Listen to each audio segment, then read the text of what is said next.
ఇతని పేరు కోటగిరి మోహన్. కనబడ్డ అమ్మాయిని ఫటాయించాలని చూస్తాడు, మాట మాట కలుపుతాడు, మచ్చిక చేసుకుంటాడు. దానికి సంబంధించినటువంటి సాక్ష్యాధారాలు దగ్గర పెట్టుకుంటాడు. ఎప్పుడు పడితే అప్పుడు పిలుస్తుంటాడు.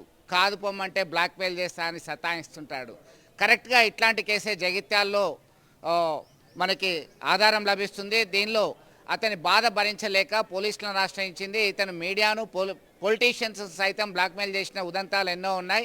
అతన్ని కాస్త అదుపులోకి తీసుకొని పోలీస్ మార్క్ ట్రీట్మెంట్ ఇచ్చారు, కటకటాల వెనక్కి పంపారు.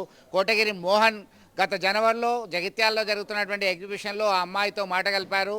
ఆ మాయ మాటలు నమ్మినటువంటి ఆ యువత అతనికి కాస్త సన్నిహిత సంబంధాలు పెట్టుకుంది. ఆ తర్వాత పదే పదే వేధింపులకి పాల్పడ్డాడు. బాధ భరించలేక పోలీసులను ఆశ్రయించి తనకు న్యాయం చేయాలని వేడుకుంటుంది. ఇప్పటికైనా బుద్ధి తెచ్చుకోవాలని పోలీసులు కోరుతున్నటువంటి పరిస్థితి. చూద్దాం, బుద్ధి మారుతుందా, అట్లనే కొనసాగుతాడా? జగిత్యాల జిల్లాలోని ఒక మహిళ గత జనవరి నెలలో ఎగ్జిబిషన్లో పనిచేస్తున్న సమయంలో అక్కడ కోటగిరి మోహన్ అనే వ్యక్తి ఆమెను పరిచయం చేసుకున్నాడని, ఆమెతో సన్నిహితంగా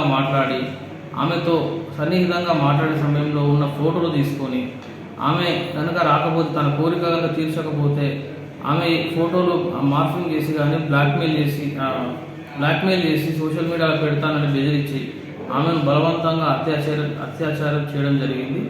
దానిపైన ఆమె ఒక పిటిషన్ ప్రకారం కేసు నమోదు చేసి పూర్తి విచారణ మా ఎవరో సిఐ గారు ఎస్ వేణుగోపాల్ సార్ గారు పూర్తిగా విచారణ చేసి నిన్న మన కోటగిరి మోహన్ గారిని అరెస్ట్ చేసి జైలుకు తరలించడం జరిగింది.